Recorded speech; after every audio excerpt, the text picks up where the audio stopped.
2-21페이지.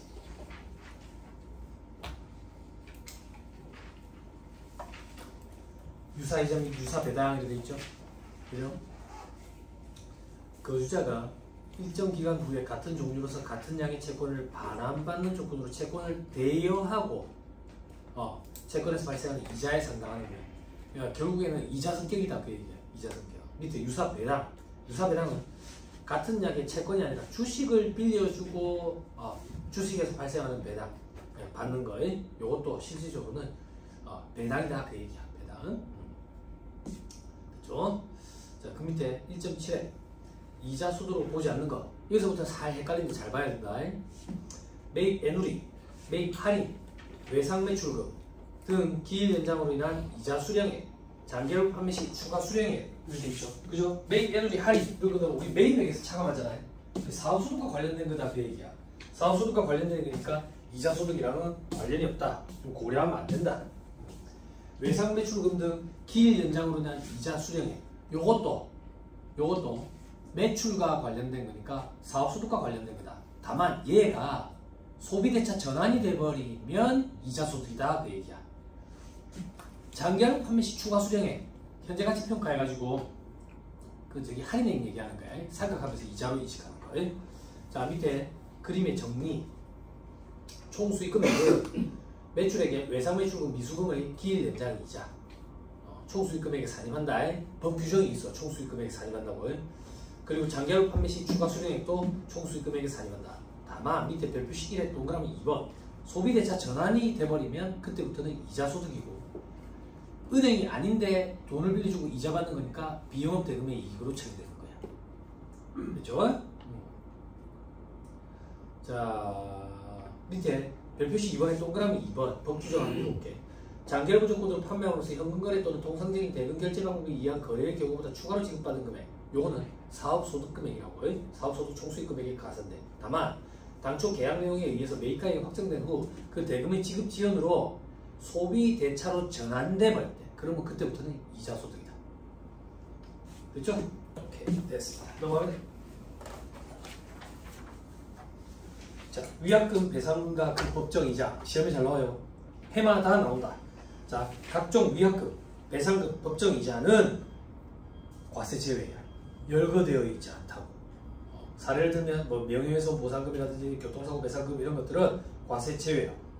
밑에 별표시에 그 이자는 위약금 배상금이라는 주물에 대한 종물이니까 같이 따라간다.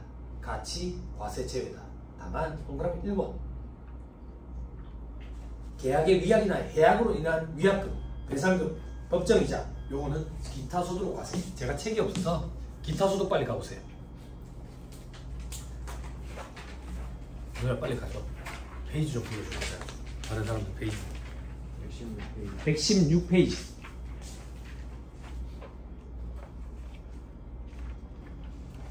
116페이지 보면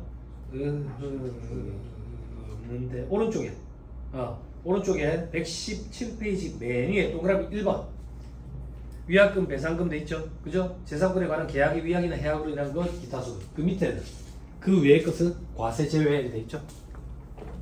그죠? 기타 소득도 철저하게 열거주의라 그랬다. 나머지 기타 다 아니다 그랬다.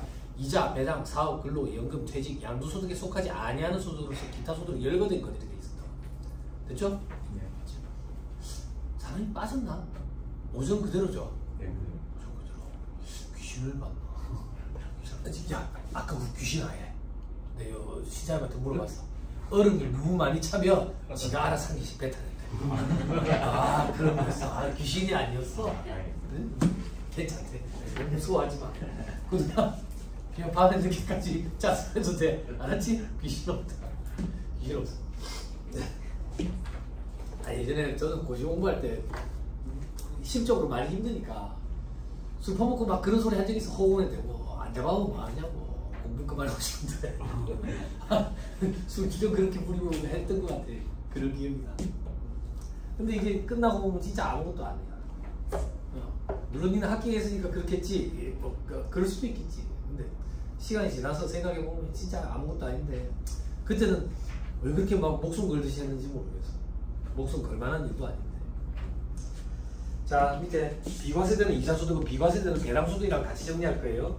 자, 밑에 3번에 종합소득 금액이 합산하는 이자소득 금액 돼 있죠? 그죠? 심판 자, 총 수익 금액 여기서 필요경비를 차감한다. 그럼 소득 금액이 나와. 이자는 이자소득 총 수익 금액이 전체가 다 이자소득 금액이 된다고. 필요경비 차감하지 않아. 입증돼도 그런 거 상관없어. 필요경비 차감하지 않아. 자, 그래서 차감하지 않는다. 근데 관할에 뭐라고 돼 있어요? 비과세 소득 제외한다고 돼 있죠. 비과세는 과세 안 할 거니까 저기 포함 안 시키는 거야. 그리고 분리과세 소득 제외돼 있죠. 이거는 왜 제외하는데? 우리는 지금 종합소득세 계산구조에 들어갈 숫자만 고려하고 있다고. 분리과세는 원천징수, 즉 원천징수로 과세 문제가 촉결되는 분리과세는 그 고려사항이 아닌 거야. 그래서 배제하고 하는 거야. 그렇죠? 자, 그 다음 수입시기 돼 있죠. 법인세법상 이자소득의 수입시기가 이 규정을 준용한다고.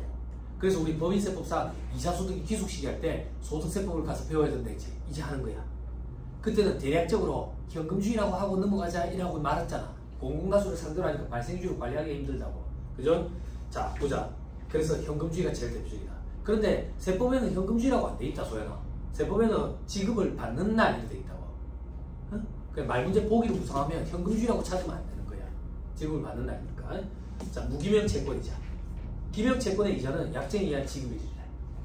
각종 예금이자. 저축성 보험의 보험차익. 소기업 소상공인 공제보험에서 발생하는 소득, 공공다수를 상대로 하는 것들이네. 그지? 그 밑에 약정에 의한 지급이든 기명채권이자 그리고 직장공제 초과 반환도 약정에 의한 지급이네. 그지?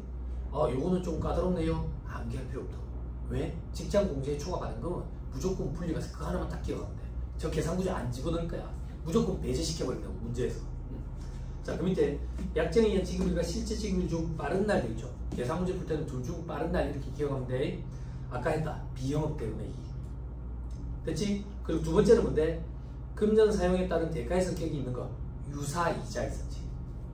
그지? 그리고 파생금융상품이자. 채권, 증권의 환매조건부 매매 차익은 약정에 의한 환매수도일, 실제 환매수도일 둘 중에 빠른 날이다. 잘 안 나온다, 시험에. 그다음 비영업대금의 이익은 꼭 기억해야 된다. 둘 중 빠른 날이다. 그다음 다음 페이지 별표식 1번. 각종 예금, 이자, 수입시기, 실제로 이직을 지급을 받는 날. 원본 전입, 특이하게 있을 때는 원본 전입이. 원본 전입이 뭐냐면 학생 누구 때문에 한다. 1000만원 내가 불입해놨는데 이자가 100만원이 붙어서 이자 수령 안 하고 그걸 다시 나가 원금에다가 집어나가 그걸 또 이자 받아먹고 싶대. 그게 원본 전입이. 그렇지? 해약시 지급이자는 해약일, 계약 연장할 때는 연장일, 뭐 요 정도? 요것도 차원이 친다. 됐죠? 자, 위로 올라가서 이제 특례 보세요. 특례, 채권 등의 보유기간 이자 등 돼 있죠. 중도 매도 시에는 매도일, 이자 지급 시에는 이자 지급일. 자, 이게 저 밑에 보면 사례를 해가지고 세무회계 2차 시험용이라고 돼 있지. 아니 이거 1차 시험에서 나와. 해야 돼. 이거 좀 까다로워요. 까다로워. 일단 버려야 돼. 근우야, 뭘 버려야 되는데? 우리 회계하는 거 아니다. 회계하는 거 아닌데 뭘 버리는데? 발생주의 버려야 돼. 발생주의 아니다. 그럼 뭐 어떻게 인식하는데요? 자꾸 그렇게 따져 묻는다니까 학생들이. 방금 읽었다 위로 다시 올라가. 중도 매도 시에는 매도일이 기속이 되고 이자 지급 시에는 이자 지급일이 기속이 된다. 봉양 마시점에 월할 안 분해가지고 발생주의 인식 그런 거 아니다. 그래서 헷갈린다. 자, 저 밑에 가보자. 사례. 거주자 A가 2022년 12월 31일에 발행된 회사채 100원짜리를 95원에 할인 발행했네. 그지? 그러면 차금이 얼마인데? 할인 발행 차금이 5원이죠. 5원. 그지? 연 이자율은 3%네. 그럼 표시이자 얼마냐? 연 5원은 320, 300 3원 그런데 이자는 2년 뒤에 주겠대. 그러면 2년치 이자는 얼마냐? 6원을 2년 뒤인 2024년 말에 받기로 했어. 자, 해보자.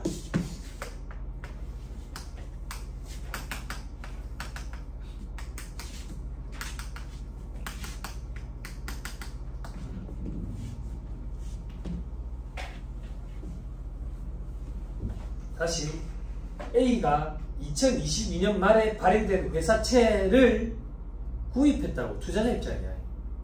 투자자 입장 95원에 구입을 했어. 할인 발행액을. 됐지요? 그리고 연이자는 3원인데 2년 뒤에 6원을 한 번에 받기로 했어. 그런데 문제가 생겨. 2024년 6월 30일. 2024년 6월 30일은 요때요. (6월 30일) 요때 A가 B한테 팔아버려.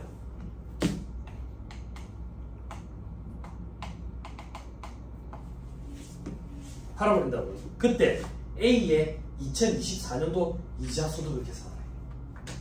A의 2024년도 이자 소득을 계산하래. 이자 소득. 됐어요? 그럼 아빠 봐봐. 소연아 봐봐. 아까 1년 이자가 얼마랬지? 3원. 300일 하자. 300. 그리고 1년 이자 얼마지? 300. 그게 반 얼마지? 150. 그럼 150을 이자 소득으로 인식하면 되겠지? 일하면 망한다고. 회계 시간이 아니라니까. 회계 시간이 아니라고. 이게 발생주의잖아. 방금 이자 지급 시에는 언제 귀속된다 했어? 이자 지급일. 이자 지급일이 언젠데? 이자 지급일은 언제야? 24년 말. 요때가 이자 지급일이라니까. 요때 귀속이 된다고. 그런데 그 위에 뭐가 또 특례 규정이 있어서 중도 매도 시에는 뭐라고 돼 있어? 채권의 매도. 채권 매도, 중도 매도 시에는 뭐라고 돼 있어? 23페이지 메뉴의 표에 매도일. 매도일이라고 돼 있지. 요때가 매도일이잖아. 칠판 A의 이자 소득을 물어본다고. A의 이자 소득. A는 이 채권을 갖고 있다가 2년 뒤에 600을 받기로 했는데 1년 반 갖고 있다가 팔아치웠어. 그 1년 반의 이자를 요때 다 인식하는 거라고. 그럼 1년 반 이자 계산해볼게. 잡아봐. 300 곱하기 2년. 그지? 근데 1년 반이라네. 그럼 어떻게 하면 될까? 300하고 1.5 1할 계산해야 될 거 아니야. 1할 계산. 그러니까 이렇게 계산하는 거야. 365일분에 365일 그리고 상관이 180일. 지금 1년을 365일로 가정해놨거든. 해답해봐. 해답해보면 동그라미 이번에 채권의 이자 3% 그리고 365분에 365 더하기 180일. 됐어요? 네. 됐나요? 네. 됐죠? 자, 그리고 조금만 더. 얘는 채권을 얼마에 샀는데? 95원에 샀어. 근데 얼마에 팔았는데? 요거 하나만 더 하고 하자. 남극적 좀 해주자. 소연아, 우리 남극적 하는 거 좋아하잖아? 남극적 좀 해주자. 그럼 요거 반년치 이자를 어떻게 할 건데? 이자 귀속식이 언제랬는데? 이자 지급이라니까. 누구한테 귀속돼? B한테 귀속되는 거야. 그럼 B가 받을 건 얼마인데? 300 곱하기 100. 365분에 184일 이렇게 되겠지. 요거 B 걱정해 준 거야. 다시 A로. A는 95원에 채권을 샀는데 98원에 팔아쳤다며. 처분이익이 얼마야?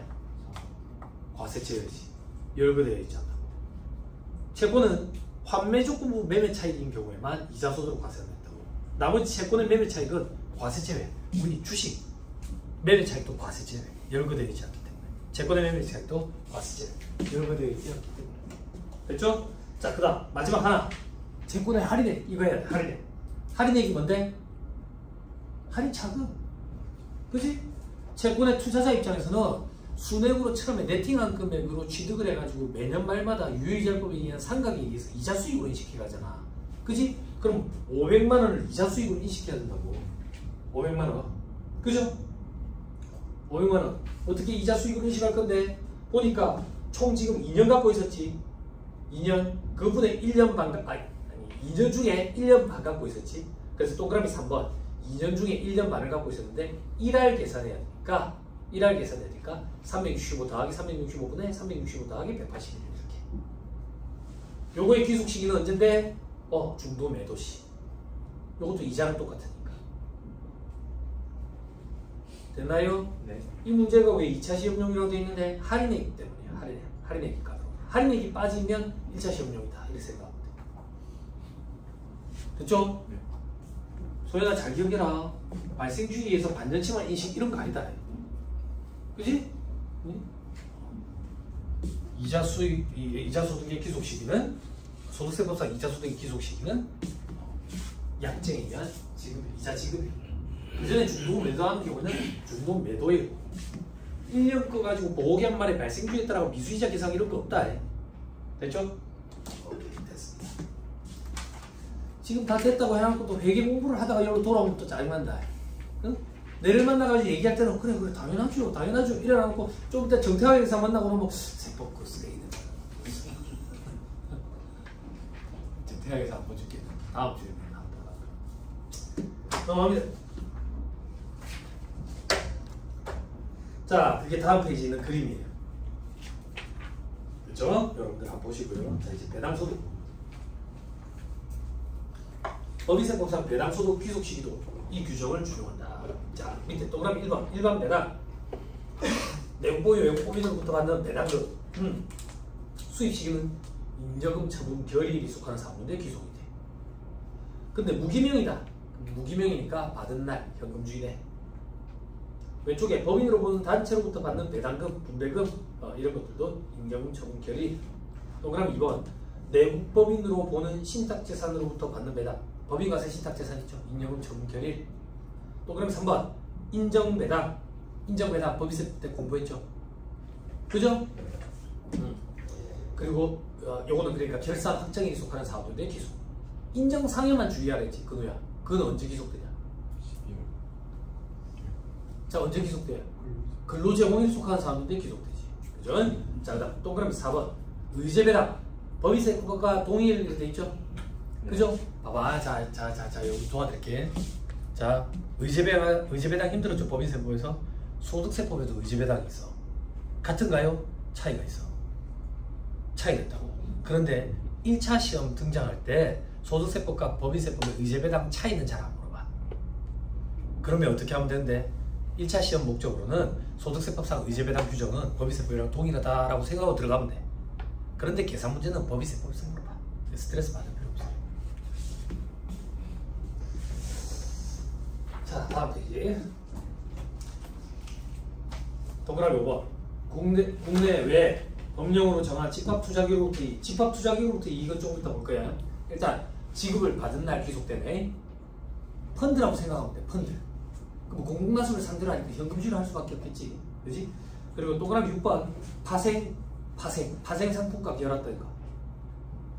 동그라미 7번 이거 보지 마세요. 국조법에 의한 배당 간주액. 이거는 이제 여러분들이 제 손을 떠나가지고 혼자서 1차 시험 대비할 때 기타 세법 볼 때 그때 하실 건데 들어도 무슨 말인지 모를 거예요. 어려워가지고 국조법이. 아무튼 그때 하면 되고. 동그라미 8번. 출자 공동사업자 배당이라는 게 있다. 요건 과세에 의한 종료 시점이다. 좀 이따 한다. 동그라미 9번. 위와 유사한 소득으로서 수익 분배의 성격이 있는 것. 유사배당이지. 유사배당. 그쵸? 지급을 받은 날 돼 있죠? 그죠? 됐어요? 그 다음 파생 금융상품 배당. 이것도 현금주의다. 됐습니까? 네. 됐나요? 네. 수험생들이 이렇게까지 공부하고 가더라고요. 2-22페이지잖아요.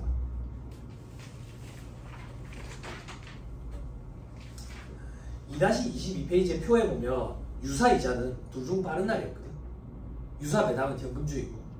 네? 나도 뭐 강의는 했지만 이런 것까지 신경을 안 써봤는데 수험생들이 이런 것까지 구분하는 거 암기해서 갖고 들어가더라고. 그래서 요즘 수험생들 수준이 상당히 높아졌구나. 정말 꼼꼼하게 주비해가는구나 이런 생각이 들었어. 그럼 어느 순간 이게 시험에 나올 수도 있겠지. 유사이자랑 유사배당의 수입 시기가 좀 다르죠. 응? 돌아오세요.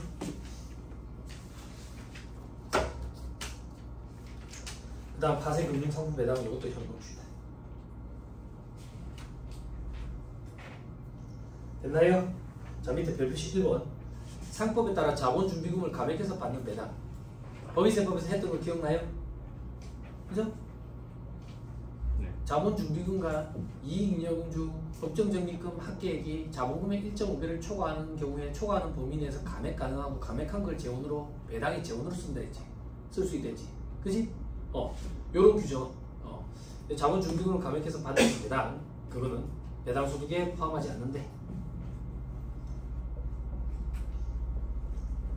됐나요? 근데 괄호 안에 보니까 의제 배당으로 과세되는 자본준비금을 감액해서 받는 배당은 제외한다. 그럼 요거는 과세를 한다는 얘기네. 됐죠? 밑에 별 표시에 법인세법 개정으로 3% 재평가 적립금 감액으로 인한 배당 입금으로 과세하도록 했는데 소득세법 시행령에는 이런 내용이 없다. 입법적 보완이 요구된다 되어 있죠.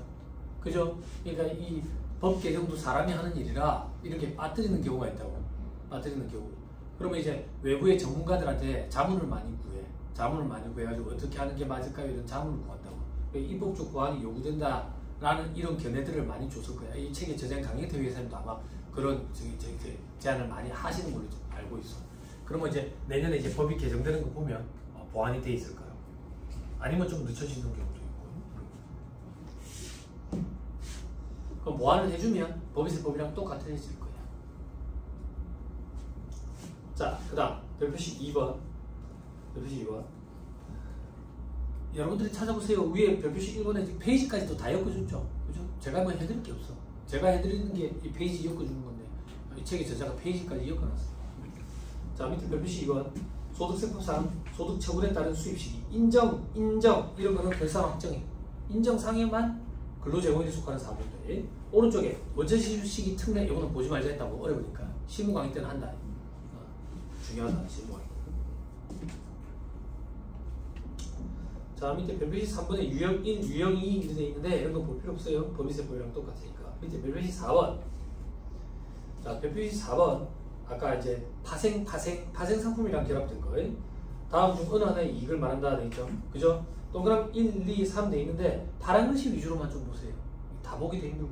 동그라미 1번에 뭐 ELS 주가 연계증권, 뭐 골드, 실버, 뱅킹, 기타 자산 연계증권, DLS 뭐 이런 것도 있단다.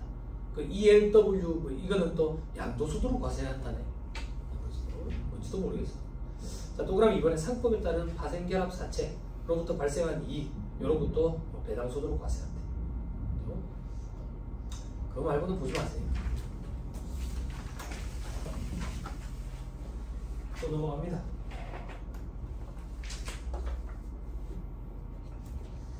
자, 1.1에 의제배당 돼 있죠.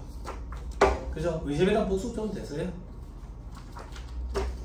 자꾸 개정되는 규정, 신설되는 규정이 있어가지고 자꾸 까다롭고 자꾸 복잡해지죠. 강의하는 저도 이제 놓칠 때가 있는데 수험생 입장에서는 참 힘들죠.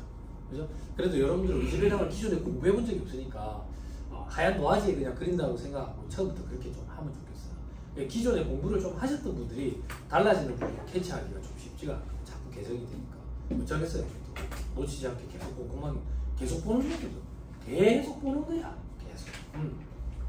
예전에 누가 그러잖아. 공부 끝이 어디냐고. 계속 보는 거야. 완성됐다는 느낌은 안 들 거예요. 시험 끝날 때까지.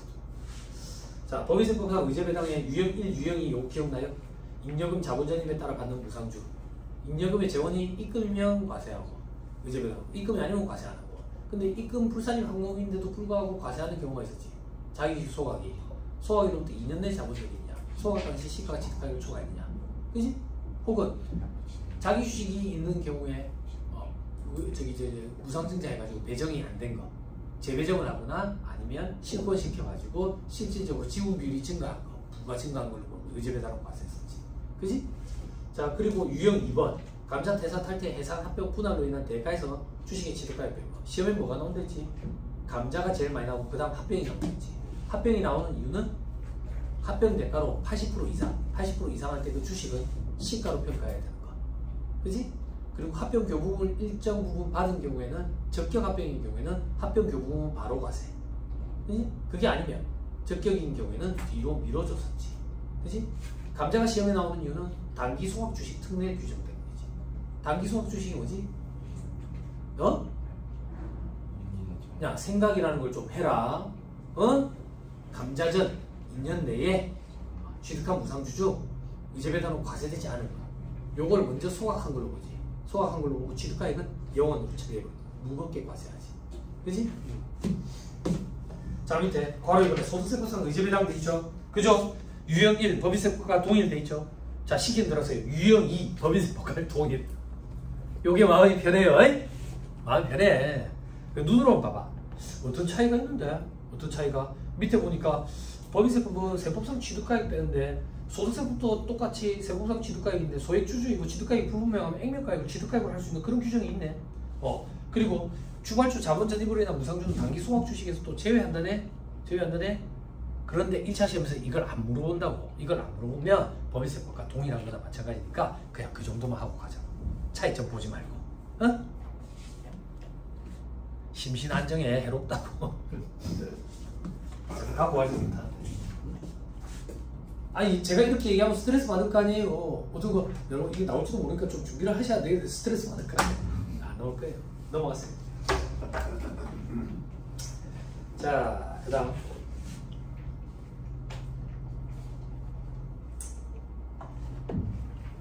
2-27페이지 출자 공동사업자 배당이 되죠. 그죠? 시험에 해마다 무조건 나와요. 출자 공동사업자가 뭐냐? 공동사업을 하는데 소득금액 받는 것 중에 경영에 참가 안 하고 출자만 하는 공동사업자가 받는 약정된 손익분배 비율에 상당하는 금액은 배당소득으로 과세하는데. 자, 이 얘기야. 우리들이 공동사업을 하는데 얘는 아무것도 하는 거 없고 돈만 냈다고. 돈만 돼서. 그래가지고 소득금액에 대한 분배금을 받아간대. 이거는 그냥 돈 투자한 거 아니냐 이거야. 그래서 그걸 사업소득이 아니라 배당소득으로 과세하겠다고. 그럼 배당소득으로 과세하면 어떻게 되는데? 아까 했잖아. 사업소득으로 과세하면 총수익금액에서 필요금액을 차감할 건데 배당소득은 필요금액 이런 거 차감 안 하거든. 무겁게 과세가 되는 거지. 됐어요? 이게 출자만 한 공동사업자에 대해 배당으로 과세하는 거예요. 그러면 도대체 누가 출자 공동사업자냐 이거야. 밑에 별표시에 다만 다음에 해당하는 자는 출자 공동사업자가 아니래. 동그라미 1번 공동사업에 성명이나 사모를 쓰게 돼. 그럼 책임지겠다는 얘기잖아. 그지? 그러면 경영에 참가한 거야. 돈만 대준 게 아니라. 동그라미 2번 발생한 채무에 대해서 무한 책임을 부담하기로 약정했대. 그러면 책임을 같이 지는 거잖아. 그지? 그러면 경영에 참가한 사람이야. 출자 공동사업자가 아니라. 자, 밑에 4래 제조업을 경영하는 공동사업자가 있는데 여기에 소득이 1억 원이 발생했대. A, B랑 손익분배비율이 6대4래. 그럼 6천, 4천 이렇게 나눠 가진다고. 그런데 B는 출자만 하는 공동사업자래. 그러면 B 입장에서 받은 4천은 사업소득이 아니라 배당소득으로 과세하겠다 그 얘기야. 그리고 밑에 별표식 1에 소득 구분은 배당소득인데 종소득 계산할 때 사업소득과 유사하게 처리한다. 그건 나중에 산출세 계산할 때 보여줄 거야. 밑에 별표식 1에 동그라미 2번 원천지수세율 25%야. 그리고 위로 올라서 표의 오른쪽에 받는 자의 수입 시기 돼 있죠. 과세기한 종료일로. 시험에 어떻게 나오냐? 이 분배금을 2025년 2월에 받았다 이런다고. 그래도 2024년에 귀속시켜야 돼요. 과세기한 종료일에. 됐어요? 손가락 잠깐만 끼고 2-25페이지 2-25페이지 저 위에 표에 동그라미 8번 출자 공동사업자 배당 과세기한 종료일 체크.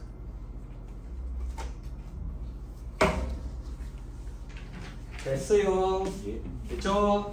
그리고 다시 2-27페이지 맨 밑에 우리 봤죠? 그죠? 그때 소득 구분에 출자 공동사업자 배당소득 밑에 괄호해가지고 종합과세 이렇게 돼 있죠? 그죠? 옆에다 써 무조건 종합과세.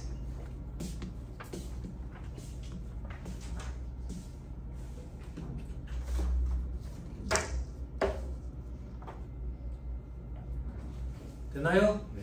됐죠? 오케이. 넘어갑시다.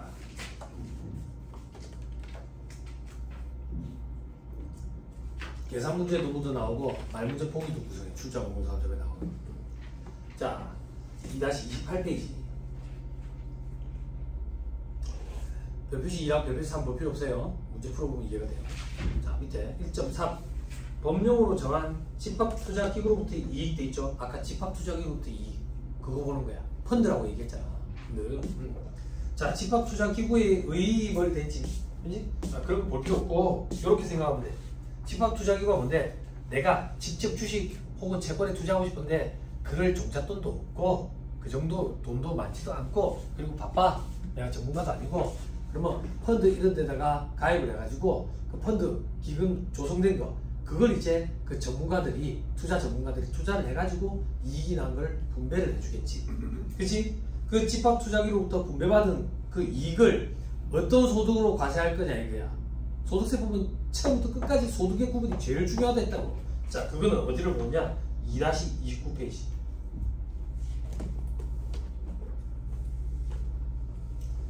이해 이렇게 되죠. 이해. 그림 있으니까 그림 그냥 같이 볼게요. 안 그리고.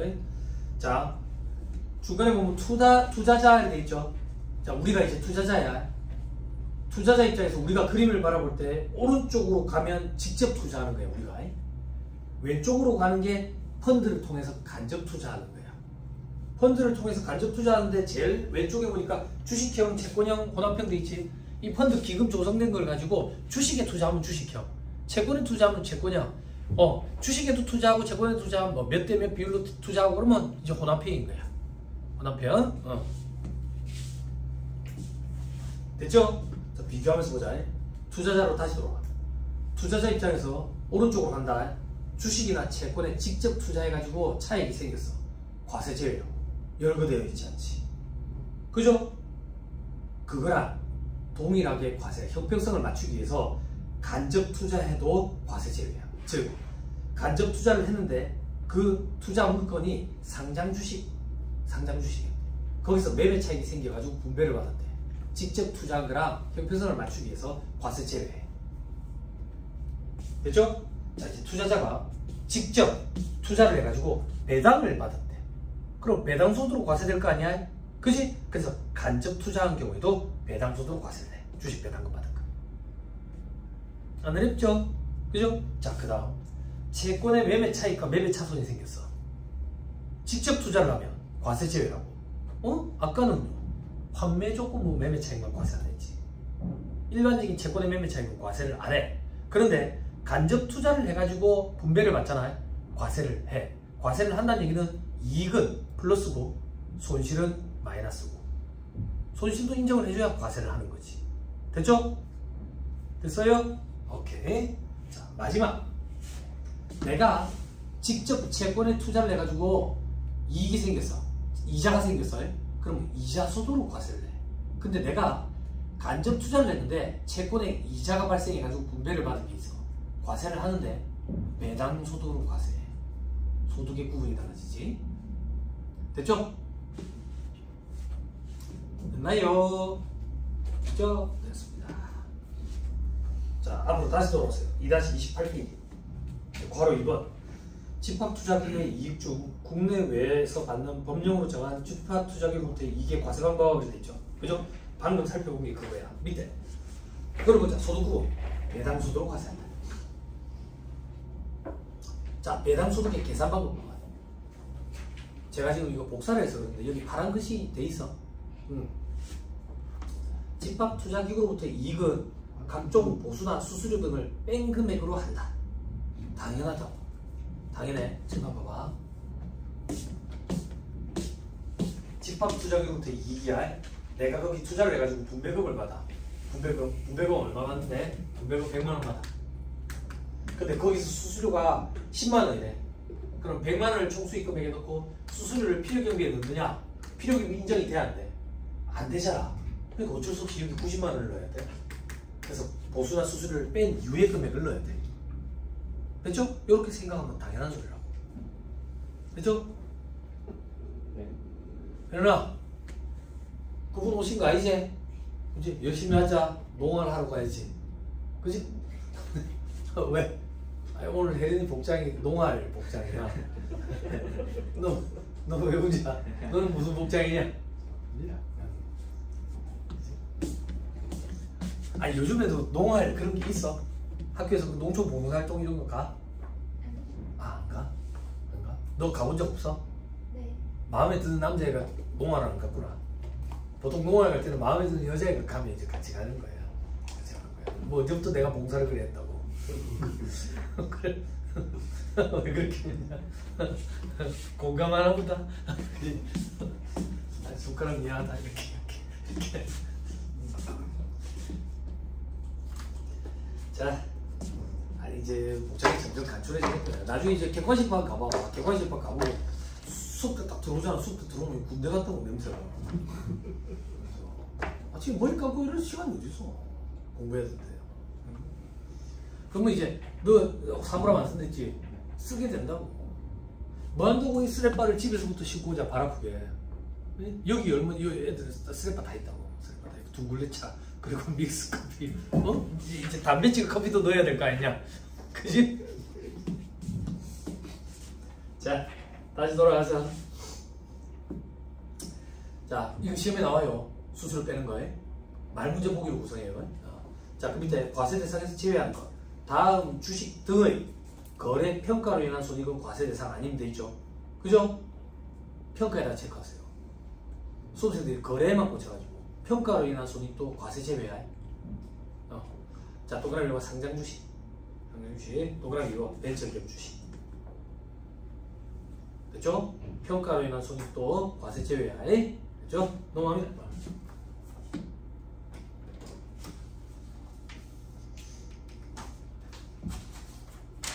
자, 다음 페이지 받고, 그 다음 비교 정리 되어있네.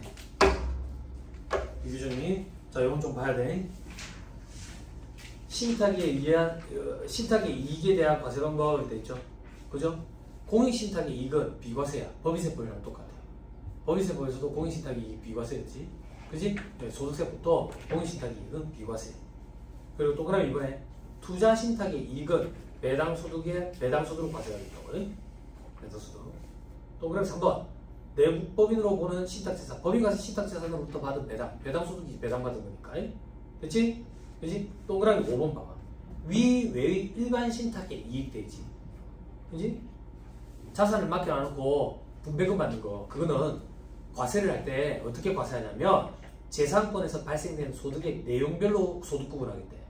재산권에서 발생된 소득의 내용별로 구분한다. 이 표현이 도대체 뭘 의미하는 거냐? 밑에 별표시에 사례. 부동산을 위탁을 했어. 그래서 그 신탁에서 이익이 발생되는데 이익이 어떻게 발생되냐면 부동산이 토지란 건물인데 그걸 빌려주고 이익이 발생했대. 그럼 그 소득은 부동산 임대업 사업소득으로 과세하겠다는 얘기야.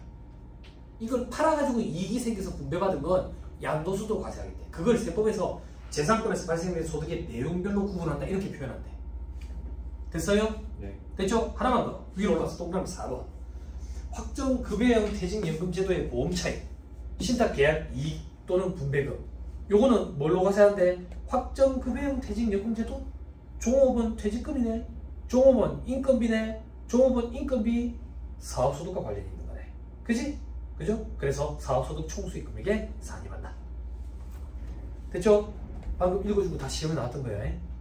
말 문제 보기로 주의해야 돼. 자, 저 밑에 비과세 배당소득, 비과세 이자소득이랑 같이 볼 거다 이제. 자, 다음 페이지.